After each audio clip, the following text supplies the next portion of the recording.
हम शांति जानते हैं बाबा ने मधुरता के बारे में क्या क्या बोला है। बाबा कहते हैं मधुबन निवासी अर्थात सदा मधुरता द्वारा बाप की समीपता का साक्षात्कार कराने वाले। संकल्प में भी मधुरता, बोल में भी मधुरता, कर्म में भी मधुरता, यही बाप की समीपता है। तो कहीं पे भी बाबा क्लॉज नहीं लगाते हैं कि अगर कोई अच्छा हो तुमसे तभी तुम मधुर रहो। लेकिन बाबा कह रहे हैं हर परिस्थिति में तुम्हारे संकल्प में मधुरता हो। किसी के लिए भी ये ऐसे क्यों, वो ऐसे क्यों, मधुरता, मिठास, बोल में मधुरता, कर्म में मधुरता, यही बाप की समीपता है। ऐसे बच्चे ही बाप के समीप हो सकते हैं, भगवान के प्यारे हो सकते हैं। भगवान का कृपा दृष्टि भी उन्हीं बच्चों पर पड़ती है। इसीलिए बाप भी रोज क्या कहते हैं और बच्चे भी रिस्पॉन्ड रोज क्या देते हैं जानते हो? बाप भी कहते हैं मीठे मीठे बच्चों, और बच्चे भी रिस्पॉन्ड करते हैं मीठे मीठे बाप।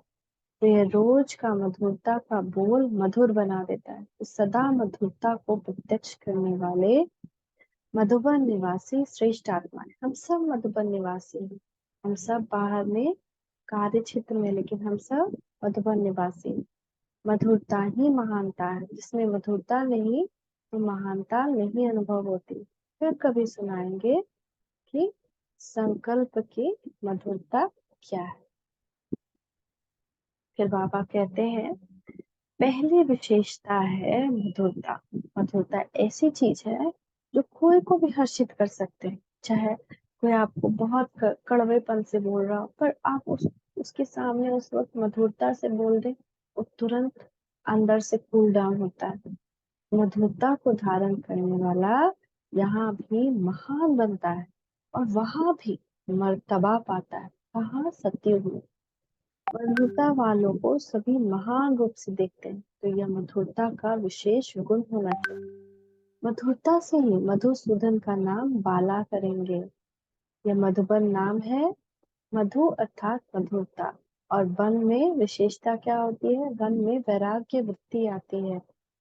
तो बेहद की वैराग्य बुद्धि भी चाहिए। फिर इससे सारी बातें आ जाएगी और आप सभी को कॉपी करने के लिए यहाँ आएंगे। सभी सोचेंगे यह ऐसे कैसे बने। सभी के मुख से निकलेगा मधुबन तो मधुबन है। यह दो विशेषताएं धारण करनी है, मधुरता और बेहद की वैराग्य वृत्ति। यानी कि दूसरे शब्द में कहते हैं स्नेह और शक्ति। अब सभी से जास्ती स्नेह है बाप दादा से, और बाप दादा का मधुबन वालों से, क्योंकि फल कैसे भी हैं लेकिन सर्वस्व त्यागी हैं, इसलिए आकर्षित करते हैं। लेकिन सर्वस्व त्यागी के साथ अब स्नेह और शक्ति भी भरनी है। तो समझा किस विशेषता को भरना है? मधुरता और बेहद के वैराग्य। तो ये बड़ा सुंदर मुझे लग रहा है। जब यह रंग लाल हो जाता है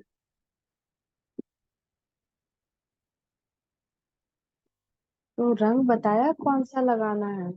बाबा कह रहे हैं कौन सा रंग लगाना है। तो जब यह रंग लग जाता है, यानी बाबा का रंग लग जाता है, बाबा के संग का रंग लग जाता है, तो फिर मधुरता का गुण स्वतः ही आ जाता है। अपने व दूसरे की बीती को न देखने से सरल चित्त हो जाते हैं।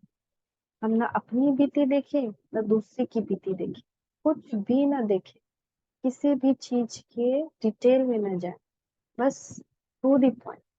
क्योंकि उसी से हमारा बोल भी व्यर्थ होता है। ये मेरा अपना चिंतन चल रहा था, मेरा बोल क्यों व्यर्थ होता है? क्योंकि जब हम चाहते हैं ये ऐसे क्यों, कैसे, ये सारा जब हम इसकी डिटेल में जाते हैं तो व्यर्थ बोल निकलता है। तो ना अपने की ना दूसरे की बीती को देखने से सरल देखेंगे तो सरल चित हो जाएंगे।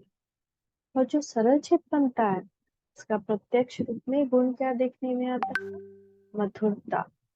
उसके नैनों में मधुरता, मुख से मधुरता, चलन से मधुरता प्रत्यक्ष रूप में देखने में आती है। तो इस रंग से मधुरता आती है। इसमें मिठाई का नियम है। होली पर और क्या करते हैं? मंगल मिलन। तो यहाँ मंगल मिलन कैसे मनाएंगे? मधुरता आने के बाद मंगल मिलन क्या होता है? संस्कारों का मिलन होता है। भिन्न भिन्न संस्कारों के कारण ही एक दूसरे से दूर होते हैं।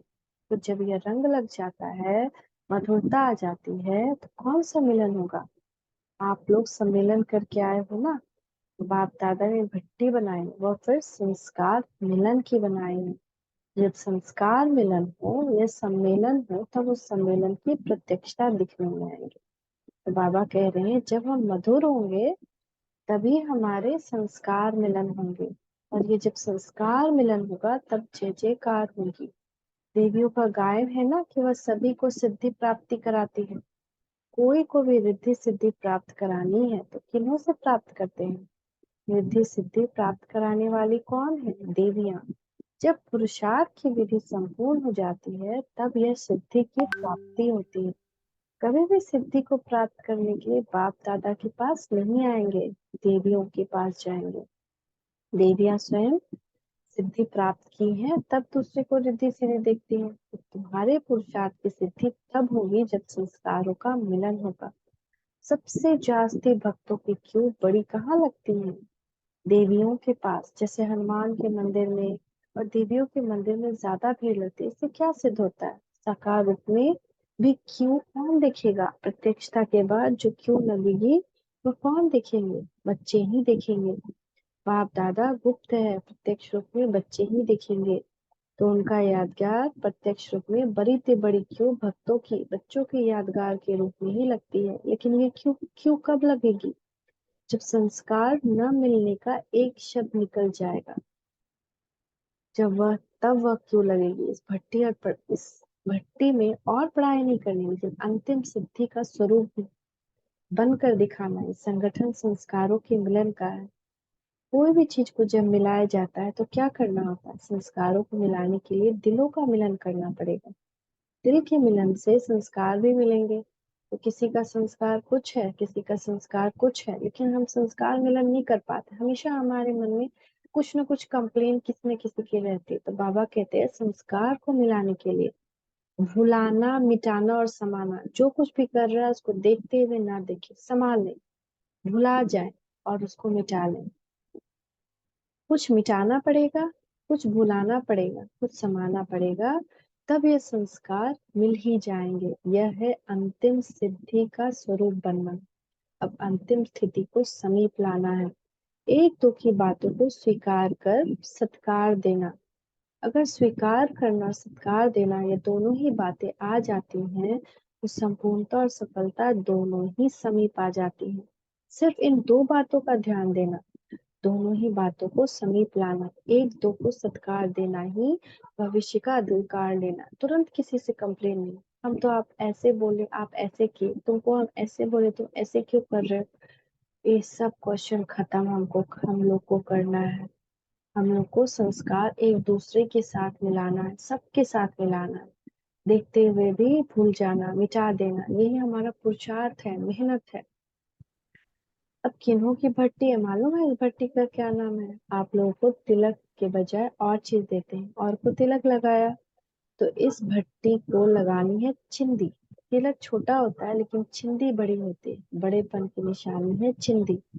तिलक तो छोटे भी लगाते हैं लेकिन चिंदी बड़े लगाते हैं। जब से जिम्मेदारी अपने ऊपर रखने की हिम्मत रखते हैं, तब से चिंदी को धारण करते हैं। तो तिलक अच्छा व चिंदी अच्छी।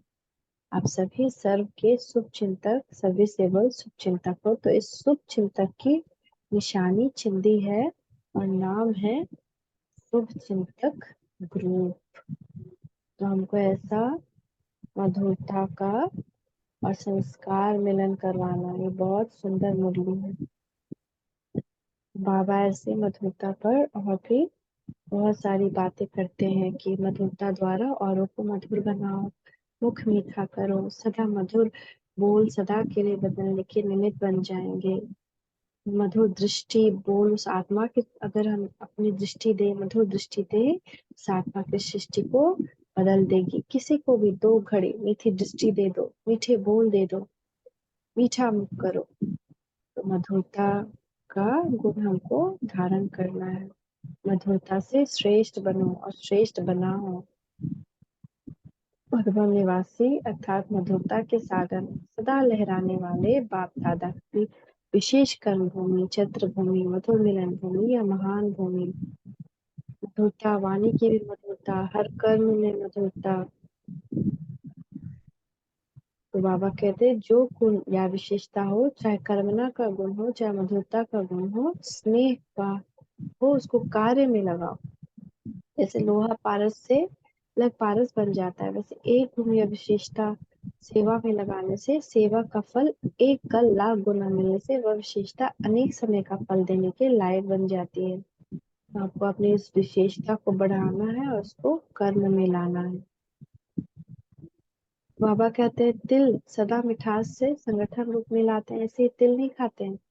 मधुरता अर्थात स्नेह से संगठित रूप में लाने की निशानी है। जैसे तिल में मीठा पड़ता है तो अच्छा लगता है, ऐसे ही तिल खाओ तो कड़वा लगेगा, लेकिन मीठा मिल जाता है तो बहुत अच्छा लगता है। तो आप आत्माएं भी जब मधुरता के संबंध में आती है, मधुरता के साथ स्नेह में आ जाती है तो श्रेष्ठ बन जाती है। तो ये संगठित मधुरता का यादगार है, इसकी भी निशानी है। तिल खाना, तिल में गुड़ मिलाकर खाना, यानी अगर हम मीठे हैं बाकी कड़वे, तो मीठा से कड़वा मिल करके वो मीठा हो जाएगा।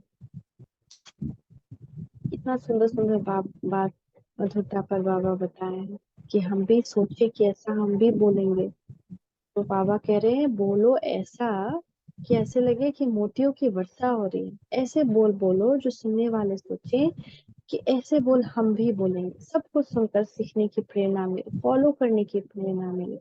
जो भी बोल निकले हो ऐसे हो जैसे कोई टेप करके रिपीट करके सुने। अच्छी बात लगती है तो टेप करते हैं ना, बार बार सुनते हैं। तो ऐसे मधुरता के बोल हो, ऐसे मधुर बोल का वाइब्रेशन विश्व में स्वतः ही फैलता है। यह वायुमंडल वाइब्रेशन को स्वतः ही खींचता है। आपका हर बोल महान हो, हर मनसा संकल्प हर आत्मा के प्रति मधुर हो, महान हो। इतना सुंदर बाबा मधुरता में बताया है, पूरा मधुरता को धारण करना ही करना है। मधुबन का विशेष गुण मधुरता, मुख में सदा मधुरता, एक शब्द भी मधुरता के बिना नहीं है। चेहरे पे रूहानियत, मुख में मधुरता और मन बुद्धि में सदा शुभ भावना, रहम दिल की भावना, दातापन की भावना। वाह वाह वाह वाह। तो हम भी आज योग करेंगे, जब तो कल भी किया था मधुरता पे, आज भी हम मधुरता के गुण पे योग करेंगे। शुक्रिया बाबा। ओम शांति।